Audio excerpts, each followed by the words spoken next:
இனிப்பை அதிகம் விரும்பும் ராசி நபர்கள். ரிஷபராசி. வெள்ளி ஆட்சி. ரிஷபராசிக்காரர்கள் இனிப்பு உணவுகளை மிகவும் விரும்புவார்கள். மிட்டாய், பாயாசம், கல்யாண சாப்பாடு போன்றவற்றை பார்த்தால் தாங்க முடியாது. சாப்பிடும் சந்தோஷத்தால் மனமும் புத்துணர்ச்சி பெறும். 2. கடகராசி. சந்திரன் ஆட்சி. கடகராசி நபர்கள் உணர்ச்சி பூர்வமானவர்கள். இனிப்பு சாப்பிட்டால் மனநிறைவு அடைகிறார்கள்.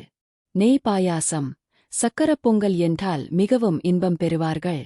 3. துலாம் ராசி. வெள்ளி ஆட்சி. துலாம் ராசிக்காரர்கள் அழகு, இனிமை விரும்பிகள். இனிப்பு இல்லாமல் அவர்களது நாள் பூரணமாக முடியாது. சாக்லேட், லட்டு, ஜிலேபி எல்லாம் இஷ்டம். 4. மீனராசி. குரு ஆட்சி. மீனராசி நபர்கள் கனிவும் பாசமும் நிறைந்தவர்கள். இனிப்புகள் அவர்களுக்கு உள்ளுணர்ச்சி திருப்தி தரும். நெய் ஹல்வா, ரஸ்குலா போன்ற இனிப்புகளில் ஆர்வம் அதிகம். சிறப்பு குறிப்புகள். இவர்கள் இனிப்பு சாப்பிடும்போது மனநிறைவு, மகிழ்ச்சி பெருகும். ஆனால் அளவுக்கு அதிகமாக சாப்பிடாமல் கவனிக்க வேண்டும்.